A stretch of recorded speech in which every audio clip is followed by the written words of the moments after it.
Welcome back to Rising from the Shadows, the podcast where we explore the journey of healing from trauma, reclaiming power, and thriving beyond the shadows of our past. I am your host, Marlon, and today I am thrilled to bring you another powerful conversation. My guest today is Robin Tamura.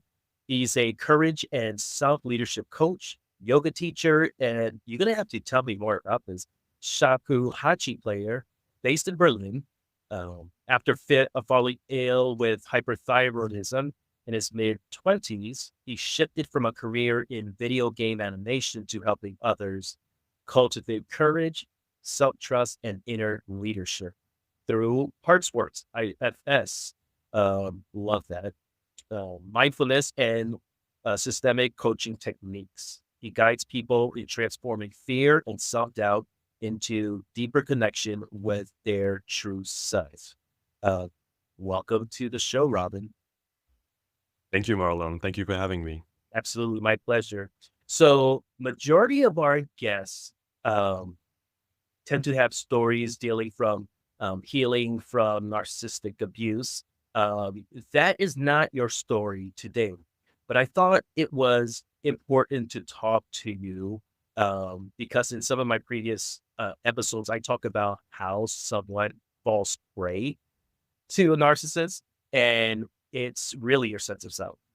It's you lacking your sense of self, and that's something that begins, usually your family of origin, your early friendships, your early relationships that starts to strip you of your sense of self. So while we're not talking about healing from narcissistic abuse today, I think it's so important that we have this conversation about regaining that sense of self because, of course, that's your guiding compass. Um, so the floor is yours to begin with. Just share with me your story in any fashion you'd like to take it. Sure, thank you. Well, I think I do have some history of abuse, actually. So there was a lot of emotional abuse going on in my family. And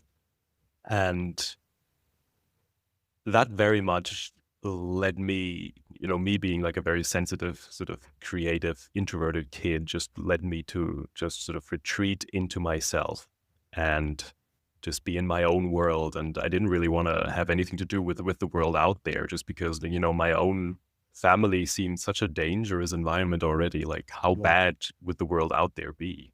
So, and that's also probably why I ended up being in video games, just because video games were safe, and they were fun and they were interesting. And, I liked the idea of just being creative and creating art for video games.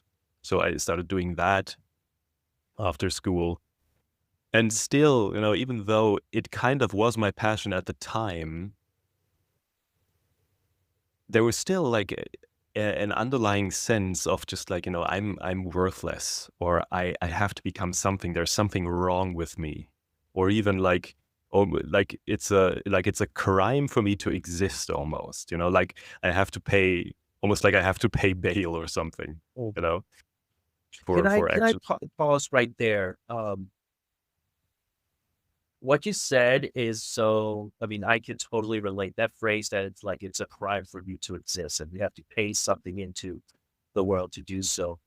What do you attribute you having that type of internal dialogue to specifically? Were there words said to you specifically that made you feel like, oh, wow, yes, I am ugly?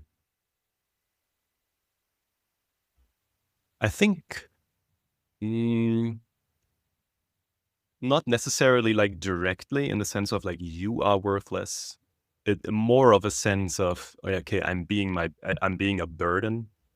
Okay. I'm being a burden to my parents or my father specifically, and also just realizing that somehow like there's so much unhappiness in the family going on, and somehow thinking that as a kid you always think everything is your It's your fault, fault. Yeah. you know, and then just feeling like, oh my god, like people are just keep blowing up, there's just like this like verbal abuse going on and stuff like that. And just all of that, you just gather and put the pieces together, and you just realize, like if I was truly welcome in this world, it wouldn't be like this.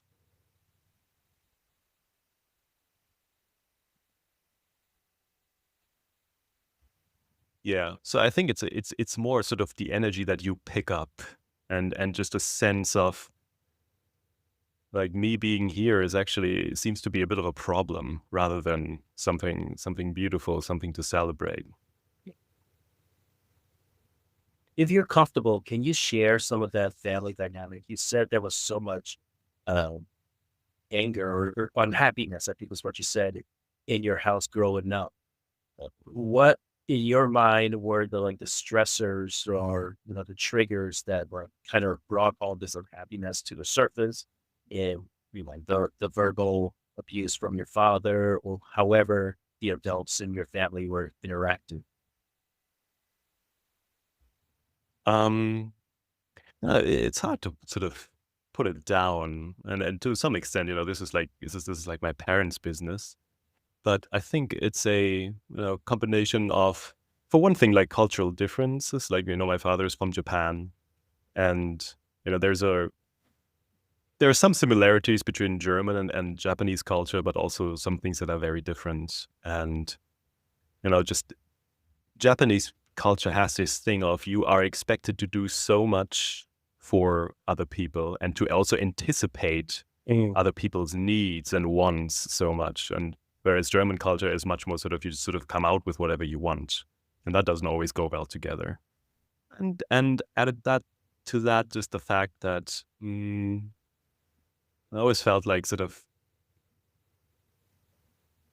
uh, basically, I think my father was just traumatized Yeah. from, and just like, and this probably comes down basically just generational trauma going all the way back to the Mhm. war, you know, and just like being raised in a like by a very, very unloving mother and stuff like that. And mm, so I think it comes down to a lack of love and to making a lot of fear-based decisions. I think my father made a lot of decisions that like he sort of thought he was doing it for the good of the family, but ultimately they made him very unhappy. And so and that just translated into lots and lots of anger. And added to that with a tendency to just think that, I have it all figured out and I'm the one who's always right. Yeah. That does not lead to you actually looking at what's going on underneath the surface and, starting to work on that. When it just ends up in just bouts of rage and stuff like that. Now, in your case, was it only emotional or was there physical as well? No physical abuse, no, no. And the reason why I asked that is um, I feel as if there is more sympathy given to people who can physically bear the scars of their trauma. Like it makes sense, right? Like if you are, beat bloody, like, oh wow, yes, you're being mistreated. Or if you come up with bruises and things like that at school, like anybody can look at that and say, oh, there's something here we need to look into. But the emotional thing, in my opinion, is more damaging because of how many excuses people make for perpetrators because it's invisible. Like, oh, everybody, no, they're old school. Everybody, everybody loses their cool sometimes or what have you. Um, Mhm, which is very interesting because when you think, I don't know what was the case with you, but for my father, he very much knew how to act in public. He wasn't flying off the handle in public and beating us up at church and stuff like that. He knew how to control himself. He knew what was appropriate to be hanging out in public versus at home. Um, so I always call bullshit on their old school, their this and that, because they know when their shame kicks in, they know like I shouldn't be doing this and I'm not gonna, wait until you get home. That's the reason mhm, why there's no wait until you get home. And I just think it's so important that we talk about the emotional implications of all of this because man, not only does that leave the scar from the abuser, at least a scar from the people that excuse and enable the abuser. Um, and also the scar of you validating yourself, right? Because like everybody else is saying like this is either normal or not as bad, so maybe I'm crazy. Maybe I'm too True. sensitive. Maybe I'm too much. Maybe I need a total down. Like everybody's right. I'm wrong. Um, and in my case, that's kind of like split me from my sense of self, like that part. Um, Hmm. so Definitely. okay, And and you don't know any different, right? right, Growing up as a kid, you kind of assume that, okay, like, this is just how it is. And with the life that I've built now, with the friends and the connections that I have now, I realizing that, wow, you know, life is actually supposed to be yeah. different. And not everybody grows up this way, Yes, that too. right? Yeah. Um, yeah, there was a bit of time where I wasn't the most jovial dinner guest, right? Because I had stories that people were like, "What the hell?" Because nobody around me grew up like that. I come from, my parents are Haitian immigrants. So I very much, grew up not in America, in America. You Mm, understand what I mean? It was just like a full different culture in the home, which was very much still driven by like um very paternalistic domineering culture that my mm, parents were from. Um, I have a theory about that there comes a time in everybody's life where no matter how long you've been beaten down, little tiny voice just like starts talking to you and saying like there's something wrong with this or like I don't deserve this or what have you. And then it's kind of up to us to figure out how we're going to uh, like break that cycle. Was there a moment for you? And if yes, what was the pivotal moment when you realized you had to make a change um, and leave maybe relationships behind, leave your old ways behind to find healing? And what was that moment for you? mm. So for me, I remember this moment very distinctly. It was around my mid-20s when I had just finished like my bachelor's thesis, doing some animation, and I was doing exactly what I've been wanting to be doing, and but I didn't really enjoy it because like all of this time, like I was working under so much pressure. It was like my entire self-worth depends on me being good at this. And by the end of it, like, so I finished it in time and everything was fine. But the time was so stressful that I had developed this case of hyperthyroidism, which for people like, which is when your thyroid just goes haywire and starts overproducing hormones, which means that you're constantly nervous, you're constantly on edge, you're shaky and stuff like that. And so I was actually physically sick. And but also mentally, I just realized that, wow, I'm in a really dark place. I'm angry at everybody. And I remember there was this one moment when it just, that thought hit me that, okay, if I don't change something, if I don't do something about this, this is just going to kill me eventually. No, this is going to drag me down into a dark hole that I won't get out of. And that's where I really also then realizing that, okay, and I need to get help in order to do that.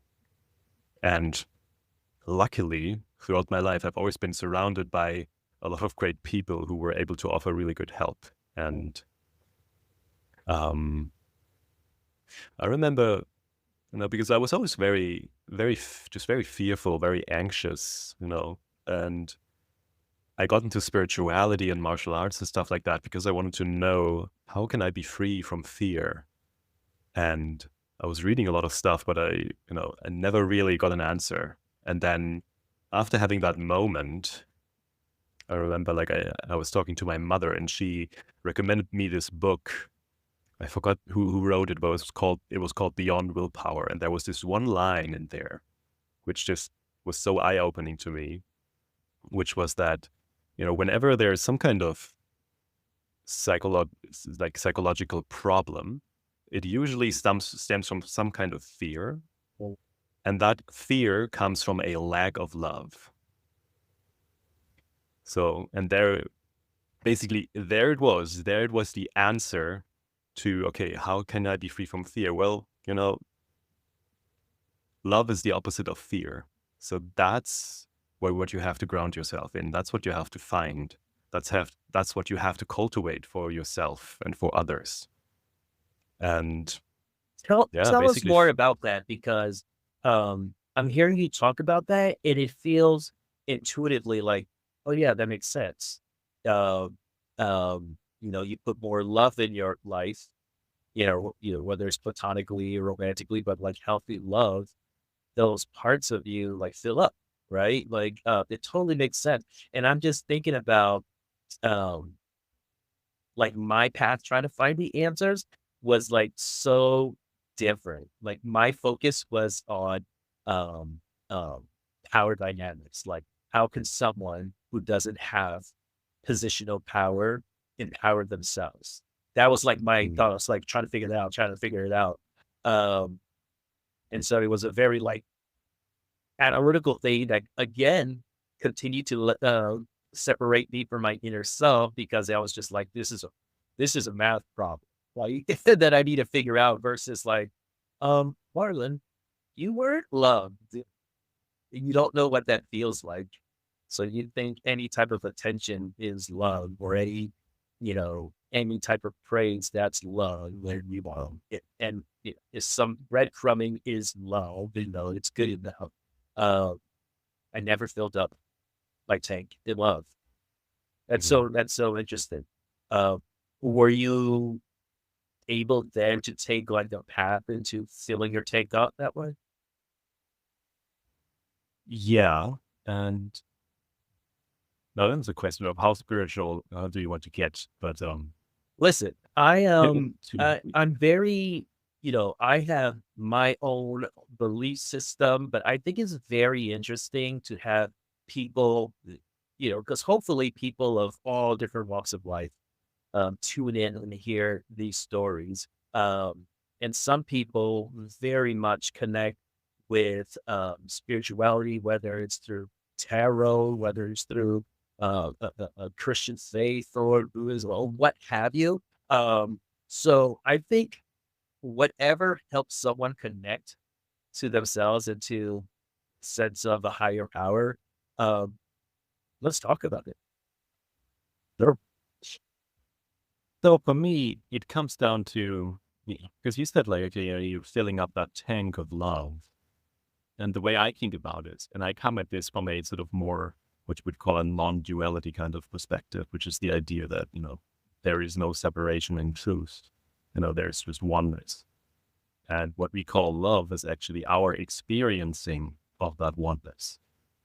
That feeling of being in connection, being somehow part of just like a perfect whole that embraces everything. And love. Well, usually when we grow up and we learn about love, we tend to think about romantic love, maybe parental love, love for your siblings. But love comes in all kinds of different um, shapes. It's you have love for your friends, but you also have love for what you do, for your work, for nature, all sorts of things. Whenever you feel connected to something, whenever you feel that something is lighting you up, that is actually you feeling who you are. That's what actually you being connected to your essence, which is something that goes beyond your understanding of what you would call your ego or your Okay, separate you got to say that again finite because mind. uh, that's so impactful that like all these things that we're experiencing, we're experiencing ourselves. It's not really Yeah. an exterior thing. That Mhm. is, yeah, that makes sense to me.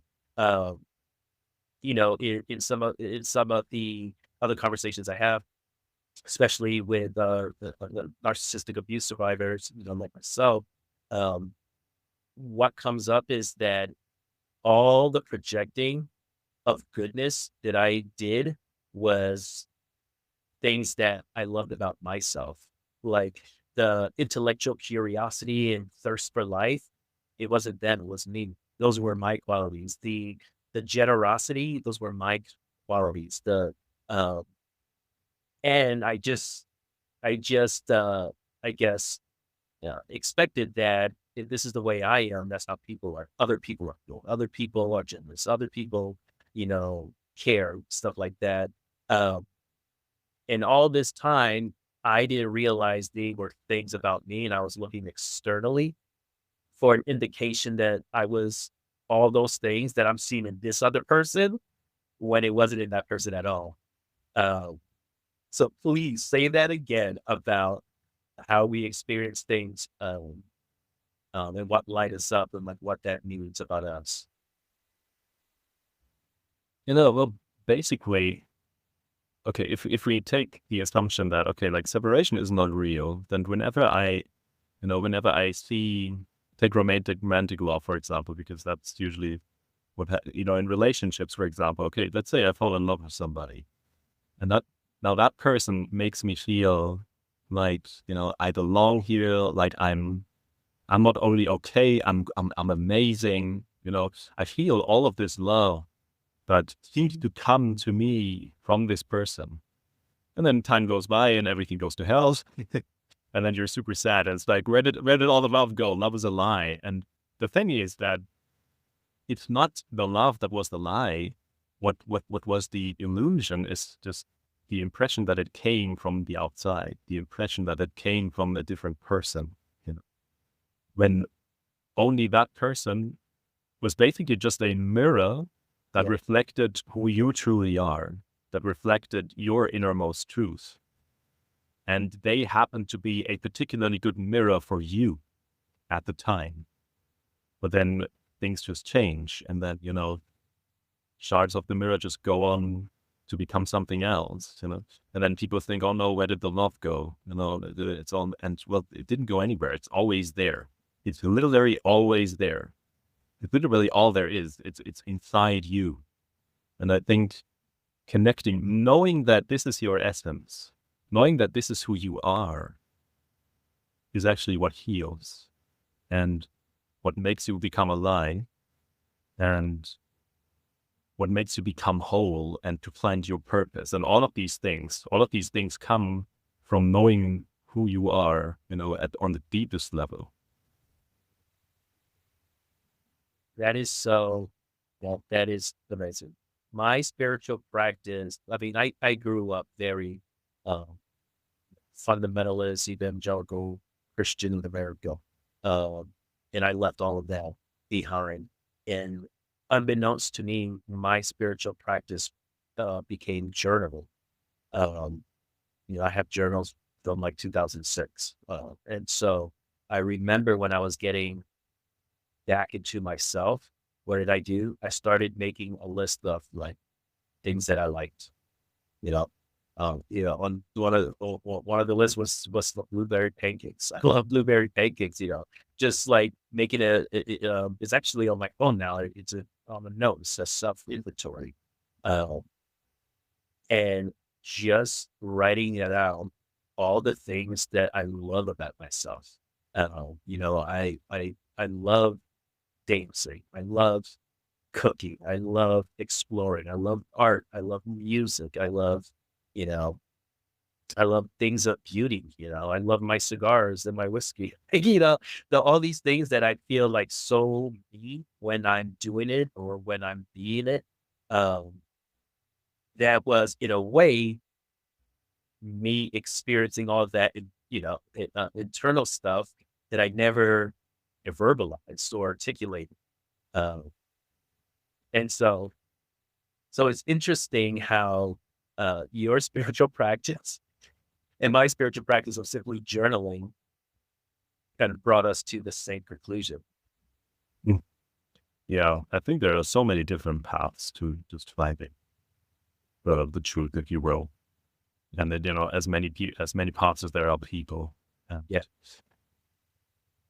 yeah, and they're all valid, it's like, all the religions, in my opinion, all of the different spiritual systems, like from Buddhism to, yoga and all these kinds of things, even Christianity. Um, they all point at the same thing and wrap it up in different, in different cultural customs and stuff like that. But, when you boil it down to the essence, you're right. I'd say. Who am I? What is the meaning of my place in the world? So where am I going? Yeah, basically the answer to that. Right. Yes. And And the so answer to all that, it's the same answer to all of those questions, the same answer. Yeah. Do we have time to get into that? What's the answer? And you are love, you come from love, and you're going to love. Basically, that's all. You are love. You come from love, and you're going to live. Yeah. There's nowhere else to go. There's nowhere else to be. The only thing that changes is your perception, the way you look at yourself, and the way you look at the world. And especially when you work in therapy or coaching, you really get to see that. You really get to see, when you're doing that kind of inner work, when somebody starts taking off their glasses, their fear and anger and pain glasses, and all of a sudden the world looks completely different. They were living in a dismal place like a few minutes ago, and all of a sudden there's possibility, there's freedom, there's opportunity. There are lots of things to live for. So it really is all in here. That's the Let's talk about that. Because one of the most important things about me reclaiming my power was starting to trust my intuition and coming to terms that trusting my intuition has nothing to do with my intuition being quote unquote right. It's just that like I have an internal compass and like who would I rather listen to, that compass or something external? Um, we talk about perfectionism, right? Like, and usually it's like, just start, just do it. Oh, and, which is great, like that. I understand that concept. I also think of perfectionism in not listening to your intuition because you're afraid that of being wrong, right? You need to have a something clear cut that your intuition is right. Well, everybody around you is wrong. And until you have that answer, like you don't listen to yourself. really. And that was a level of perfectionism that, that I fell prey to because I've always been a self-starter. I'm a huge risk taker. I've always been bold, massive shifts forward. That's just my personality. But when it came to my inner self, I was still like, had this weird, I may not know what's best for me. It's possible that someone else knows what's best for me. Um, and so I had to reclaim that back and just come to terms with, um, I know what's best for me. And just because I know what's best for me doesn't mean I'm going to get it right all the time. But by God, I'm going to listen to myself. I'm going to trust myself because myself is growing, myself is evolving. And only me can care for me more than anything else. Something that got me to that, IFS. I started doing IFS, internal family systems with my therapist. Can you talk to us a little bit about IFS and, kind of like the concept behind it? Sure. So IFS is talked about internal family systems, and it's a form of what is called parts work therapy. And the basic idea is that like your mind is not just made up of one personality, but actually a whole bunch of sub-personalities or parts. And this is actually something that's completely common. You have, everybody's talking about their inner critic. A lot of people are talking about, their inner child. And we all have this experience of either than, when I'm in this context with my friends, I'm a slightly different person than when I'm with my boss, So different situations bring up different parts of us. And we also all know the experience of having an argument with ourselves, being in conflict with ourselves. So one part of us wants this, but the other part wants that, or is really, really scared of that, and we can keep running in a loop and just fighting with ourselves for hours on end. So this is actually something that's completely, it's not so outlandish when you think about it. And what we do in IFS is that but basically, the amazing thing is that when you have a part like that, let's say you have an inner critic who's really, really being harsh on, on you. Basically, you're always being harsh on yourself. You can basically invite this inner critic to just come and sit down with you and ask him, "Hey, man, you're always being very harsh. Like, what's going on? Why do you why do you feel the need to always be so harsh? Is there something that you're afraid might happen if you weren't being so harsh all the time?" So we And this try is heavy to, stuff. This is heavy stuff. Like, I know when, we have a session and, I know what my therapist says, what does little Marlon want to tell you right now? I'm like, I got to cancel my afternoon. No, because it's really crazy how these parts of you come up and will tell you what they need for healing. And it's not always pretty, I had been in some form of therapy since I was probably 18, 19 years old, whether it was a group thing, psychoanalytic or, some type of thing. And I had never had so much progress until I started doing IFS. yeah, yeah, that's my experience too. It's a very, very powerful method. What do you think that is? Are you an analytical person by nature? Um, I have a very, very pronounced analytical part also, definitely. I've become very good at also just having that guide show out, but I can be very, I'm very not good yet. analytical too. I'm not- I'm not always good at it, just to be. Um, I think, well, for one thing, I think it is the attitude that we bring to IFS, because we always assume that all parts of us, no matter how, cruel or pathetic or destructive they may seem, have a good intention Yeah. for us. All of our parts are only trying to help. Even the violent, hateful, most just evil parts, if you will, like they all, at the end of the day, they all just want to help. And when we get to know them, we actually see that they're really like, they're like children, Yeah. who had to start, fending for their lives at an age when they weren't supposed to, and where they were just completely overwhelmed with, Yeah. the things that they had to deal with. So of course they come up with less than ideal strategies, and they're working really hard. And often to them, it's like life and death. If I'm scared that my partner abandons me, and so I shout at them, that part of me that's shouting is so scared of being abandoned, and that part probably thinks that, oh God, if she leaves me, I'm going to die because I'm still a child, and if I'm alone, then I'm going to Which die. I That's might the add, reality. is age appropriate when you're a kid, right? Like all those protective things is age appropriate when you're a kid because you can't take care of yourself. It's when you're an Absolutely. adult, right? That's when it's like, okay, we got to find some new systems to kind of navigate the world, uh, because we never grow out of those protective habits, right? Yes, exactly. Yeah. Mm. So coming back, like, why is IFS so powerful? It's that attitude of just being, of being really appreciative of everything that comes up. We're accepting everything. We're not trying to push anything away, but we know that everything, is valuable. Everything, the problems that we have today are the solutions to problems in the past. And these solutions need to be honored, and they need to be seen in what they're trying to accomplish for us, in their good intentions. And when we do that, at the end, it's all of a sudden things start to transform without us having to try to fix something, or to be persuasive.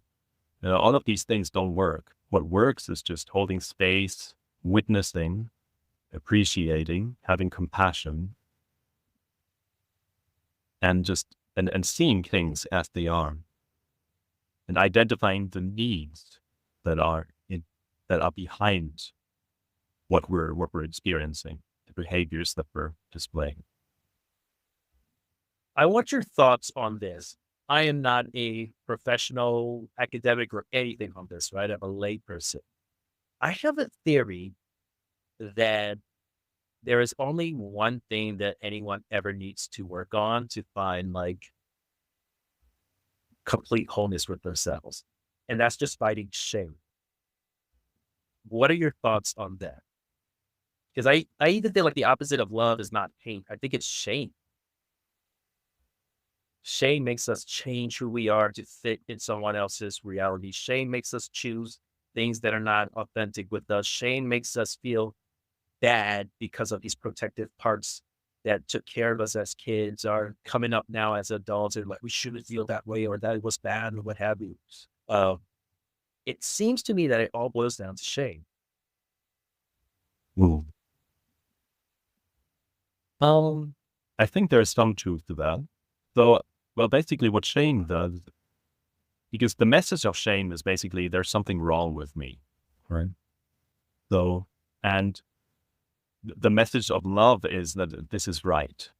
When I feel love, when I feel my own love, just I know that somehow, this is right. Me existing here is right. And shame in a way negates that by saying, there's something wrong with me. And so in that sense, it can be sort of weaponized into controlling people and to really cutting people off from their self-worth and weakening them and by that cutting them off from their love, definitely. I think there are other things that do that too, fear and things like that, guilt, which is quite similar to shame. But I think you're right in that shame is probably one of the most, if not the most uncomfortable, like painful feeling that we can have. Because it has that element of just like, I am wrong. Yeah. There's something just like existential about that hits very, very close to home. Yeah. Yeah. Maybe that's just my experience because I can completely attest to when I started embracing my shame and just uh ooh, I I felt so completely empowered because I wasn't letting what people dictates that, should be shameful for me. I'm like, that's not my shame. That's your shame. That's not my shame today. Like it's not my shame that, that I asked for a divorce. That's not my shame that I did this or did that. It's not my shame that I stood up for myself. That's for you to. And when I tell you that, when I just really uh, uh, accepted the parts of me that were the the kindest parts of me, which in the beginning, it didn't feel that way, right? Because it was going against somebody else's agenda, right? Going against somebody else's expectations that fulfilled their needs without ever reciprocating. So it felt shameful for me to like stand up for myself. Like Mhm. how dare you bring this up? Like how dare you ask for this? How dare you be upset that you're being mistreated? How dare you? Like you're not a good person for feeling this way. You should just take what you're getting, and that's good enough. Like how dare you? How dare you be um, discontent? You know, Mm. and boy, that was just like all of this welling shame that uh, like you said in the beginning, but I just wasn't worthy of anything, of good, um, yeah, it just wasn't worthy. And I still deal with so that's with shame about stuff, but sometimes I feel uncomfortable with the level of confidence I have now. Because I don't know if taught is the right word, but I think our society isn't comfortable with confident people. Our society isn't comfortable with people that don't change their personality to make other people comfortable, or people that fully move into self-love and say like, like if somebody gives you, you know, um, for example, public speaking. I've always been good at public speaking. I love public speaking. And I can remember when people would give me a compliment after giving a speech, I would feel so, kind of like, oh yeah, yeah, I'm glad it went over well. I didn't practice it the night before, blah, blah. When I knew I killed, right? And so um, I've had to practice saying things like, thank you. That means a lot. I worked very hard on that, you know? Mhm. And it was me getting rid of the shame of being like, I don't deserve recognition. I don't deserve celebration. I don't deserve love or being, you know, um, accepted and all of this stuff. Uh, it was definitely shame driven, and what I'm fighting most right now is being okay with being like my higher self in public. Yeah. Being my higher self outside of my journey. Mm. Yeah. Yeah. Yeah. And what an amazing transformation that is, isn't it? Like what an amazing problem to have, Right. just like I love that. What an yeah. amazing problem to have. What an But amazing. I very much relate to that. It's a similar thing, and especially people like us, who have been sort of conditioned to think that there's virtue in making ourselves small. Mhm. You know that breaking out of that mindset is tricky, but very much necessary. Like the world doesn't need people who make themselves small, especially not people who have genuine depth, who have sensitivities, who have Yeah. you know Yeah. an understanding of trauma and how to get out. We need these kinds of people at their strongest. We need these people to shine and show themselves and speak up. So getting over that shame is super important, not just for ourselves, but also just for the world Yeah. we're trying to create. Yeah. It creates such a I guess testimony for other people like, oh, I can do it too. Like I can do it and still be around and live and still have good relationships and fulfill.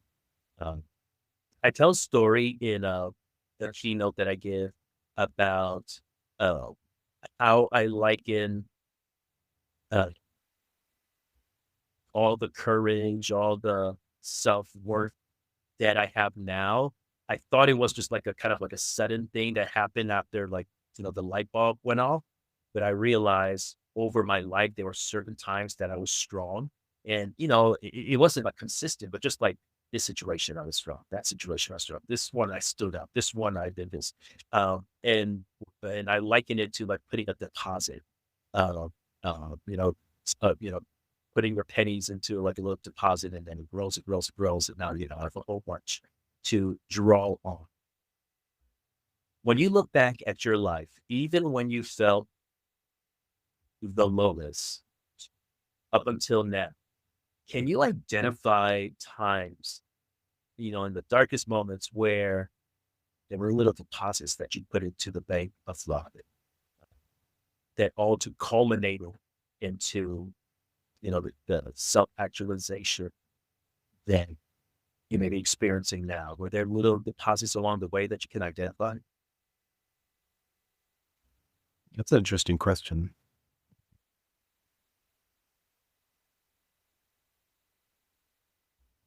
Yeah, I definitely do think so. Yeah. So, I mean,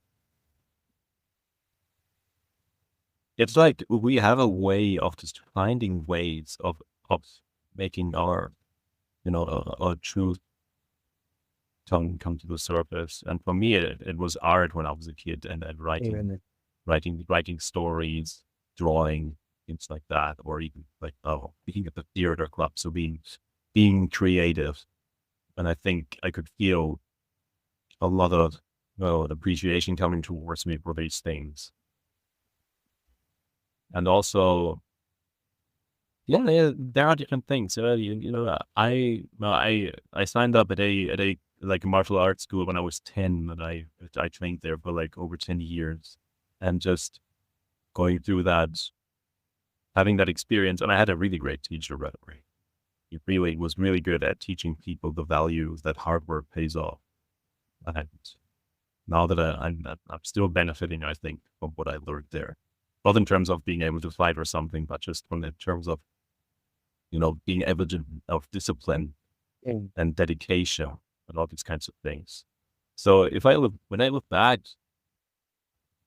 it's kind of like everything sort of seems kind of laid out, even though, I was given this huge package to carry, this huge, not to unravel, that thing. But I was also given, the means and the support to find my way out of it. Wow, that's powerful. Uh, I think about this all the time, and you talking about your artwork and creativity. Uh, I was like, oh, I never thought about that for myself. There were other things like moments that stick out in my mind that I felt were like building up. Um, I'm not a drawer, painter, or anything like that, but boy, can I create something out of nothing. I used to make my own toys, um, I used to with poster board, I would make like theater outfits. I remember my brother and I, we wanted to play Roman soldiers. So I literally made armor, like Roman legionnaire armor out of poster board. I made like helicopters, like Black Hawks and tanks and like all the out of poster board. Um, the church that I grew up with had a really small insular group that didn't have a program for children. So me and my best friend Othniel, we came together. I made a magazine. I made a magazine, a monthly magazine. There was like word search in there, little stories in there, crosswords, like a whole thing that I released every month on Microsoft Publisher 97. Um, and now I'm thinking about my life now and how my creativity has always made me believe that there was something possible. Like I don't have the answer now, but there's something possible, and I'm gonna figure it out. I just have to keep doing making something. I have on my board in my office, um, it's CCCR, and it stands for create. Was it create? What was the other C? It was like oh, Marlon. What was the other C? It was about, oh yeah, create, connect, and then rest. If I do those three things, that was like my formula for just Mm. like a really good, like I need to create, I need to connect with other people, Mhm. just for that social part and something that somebody will randomly say, I'm like, oh, I was working on this or what have you. And that just triggered, like, that was the answer. So I need to create, I need to connect. And then, boy, do I need a rest because I can go at a million miles an hour. And I find that's like when I'm in balance. Um, and it came from like my childhood to now, like that. I think that was my secret sauce doing that. So it's so interesting that you said that. That really put into perspective, I guess, part of the gift that I was given that I was even focusing on until literally just right now. There's this saying that you become a true grown up when you start creating out of yourself. When you start to actually become the creator of your life, when you start not to just look on the outside and do something with that, but actually just look what's inside of me and create from that, create something that's completely new, but that's coming from you. And like you said, that ability is when you come to trust just in that, I'm a creative spirit. And that doesn't mean that you have to be drawing or anything. There's many, many ways to be creative. So many ways, but just like knowing that, by nature is creative. And so whatever life gives to me, I can do something. I can respond to that. I can create something good to myself, for myself and others. I think that's very important, especially if you're doing something that's entrepreneurial or something like that, because you have to be so creative.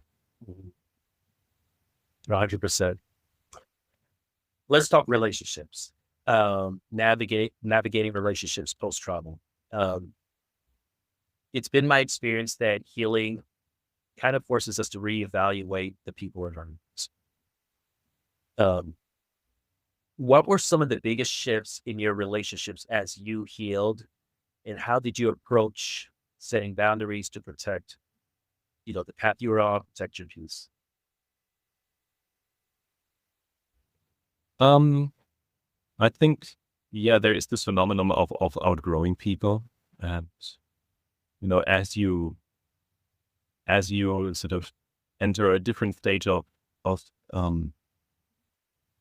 development, if you will, just you're going to need input and connection with different people, and there might be some people in your circle, in from your peers who are making similar shifts and they stick with you.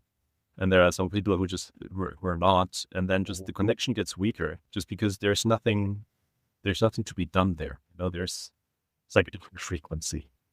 There's So nothing to be definitely true done. for me. Well, when I had this big shift in my mid-20s, I had been with my ex-girlfriend like for 6 years, and then I just knew, like, I have to end this. Not because there's anything wrong with her, not because she did anything wrong or something like that, but just because I am somebody different now, and I just know I need to expand. I need to go somewhere new, and I think it's really important to allow that. Uh, yeah, and just realize that there are certain connections. There are some connections that might be with you for the rest of your life, but there are certain connections that just have, they're with you for a period of time. They are companions for a certain part of the way. And then at some point, the roads just fork, where somebody stays where they are and you keep going. Yeah. This. I can attest to that specifically in terms with, um, I served in the United States Marine Corps for 8 years. I really do not have any close relationships with anyone I served with at this point. And I had some really, really close friends. And I knew some really, really, I used to say, the best people I know, um, were Marines, and the worst people I know were Marines. I did have some really great relationships. Um, and I think it was meant for that time in my life. When I got out of the military, um, and started kind of like breaking away from, um, kind of like the nationalistic, patriotic, like mindset, and seeing the world kind of like as a bigger entity than just good guys, bad guys, or what have you. Yeah, like I didn't have any breakup calls with anyone. It just naturally shifted away. I still am like connected to some, on Facebook and Instagram, and I see their, um, wearing their hats, wearing their jackets, going,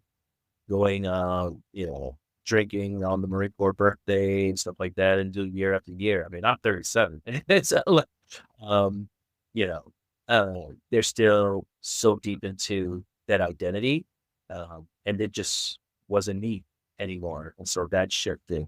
And again, no malice, no ill will. Like some of like I can think of a handful of people right now. Like, man, these are solid guys, just really, really solid guys. I had this one friend, DJ. We couldn't be any more different. I'm from outside of Philly. He's this loud Boston guy that, kind of like a troublemaker, you know, um, but he has such a good heart. Oh my God.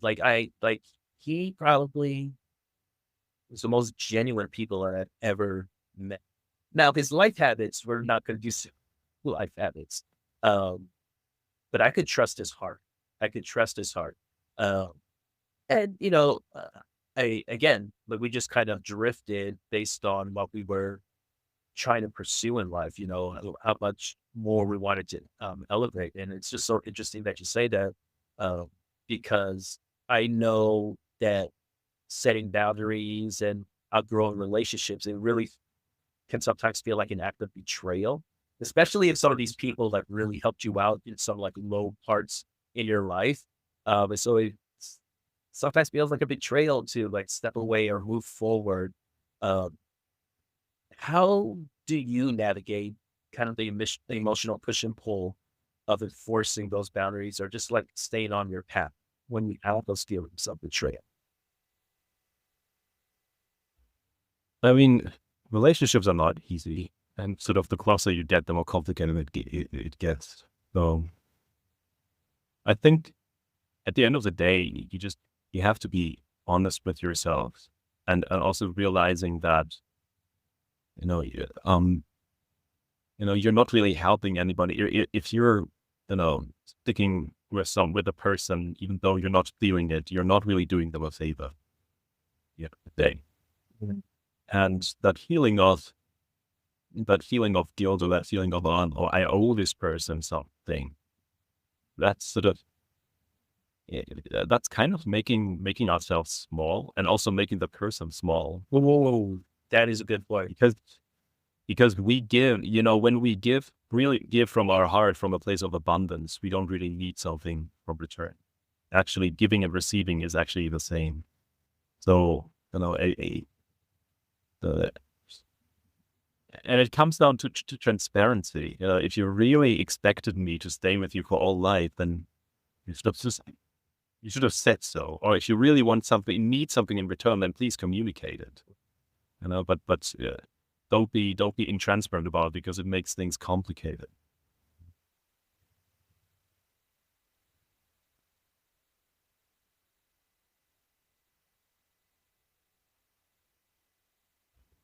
Yeah. At the end of the day, the question is what's true. What is true? What do you truly want, and what do I truly want? And is that aligned? And we can try to fight the truth, but it's not going to work. It's not going to work. Right. It's Right. going It's to going to do something force terrible itself out. for both of us. Yeah. Yeah. And it's not going to make you happy in the long run either. You're just going to skip a little bit of pain of feeling like, oh, someone left me, which Oh, is completely normal. But which is something that we can easily deal with when we learn to care for our emotions. yeah. And then it's not it's such a bad thing to let somebody go. And that again comes down to just having a good connection with yourself. Yeah. There's this saying, it's like you have to ask yourself, where am I going, and who's going with me, in that order. And if you get the order wrong, you're gonna end up in a hell of a lot of Yeah. trouble. Wow. Wow. Wow. Where am I going and who's going with me? Because if you say, who's going with me, and they can only go so far, you're not headed to the place you were meant to be. Yeah, and if you're thinking of like who's going with me, and based on that deciding on where am I going to go, oh, I need to stick with this friend, not that person. You're disconnecting from yourself, and you can feel the fear in that just thought Or alone. fear. Yeah. Yeah. Yeah. Oh, we could talk about this stuff forever. I know we're coming close to our time. We've been talking about overcoming fear, self-worth, finding true purpose, and kind of healing through the realization of who we are. Any last words? If you have a message that you would give to someone like me that is um, in the beginning stages of their journey of really living authentically and the best version of themselves, what would you say to them?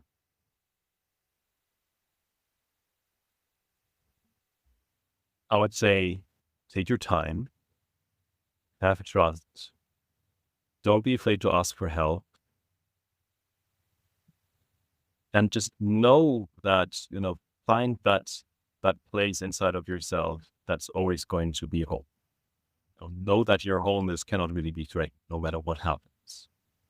And on that, build your courage. On that, build whatever you're trying to do in this world. And then go out there and be bold and be courageous, and take chances. Because, when you look at the state of the world, like this is not the time. This is not a time to be shy. This is not a time to hold back. This is a time where, you know, we need everybody at their strongest, their truest, their wisest, their most honest. So keep I, going, because it's not just about you also. I love that. I've been doing this segment at the end of the show, which I call This I Believe. And essentially, I ask my guests, what is something that you know at the core of your being, um, that kind of like unshakable truth? So I'm going to ask you that. And after you tell me, I would like you to add at the end, This I Believe. So, what is it that you know for sure in the deepest part of your being?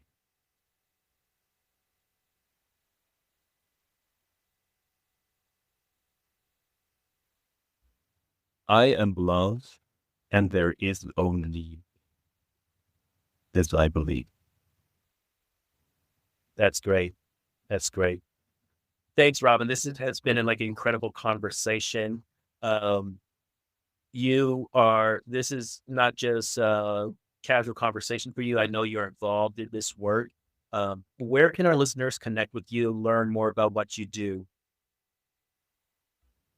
So you can go to my website. That's www.robintamura.com, or you can follow me on Instagram. That's at robin.tamura.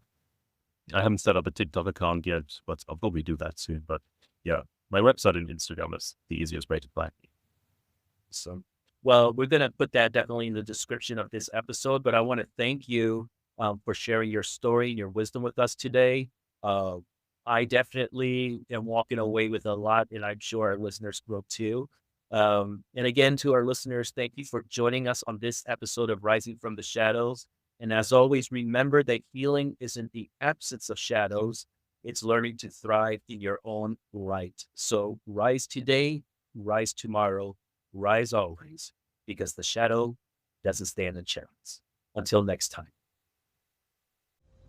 That's it for today's episode of Rising from the Shadows. I want to thank you for listening and for being a part of this incredible community of survivors and thrivers. If this episode or any other episode resonated with you, don't keep it to yourself. Share it with someone who needs to hear it. And if you haven't already, be sure to subscribe so you never miss an episode. I also want to hear from you. If you have a personal story of rising above life's challenges to become the best version of yourself, and you'd like to share it on the podcast, send me a DM on Instagram at Rise with Marlon or email at marlon@marlonwesh.com. I would love to connect with you. And if you're ready to break through and build unstoppable momentum in your life, head over to marlonwesh.com to learn about private coaching or for booking me to speak at your event. Until next time, live the life you want to live and live it on your own terms.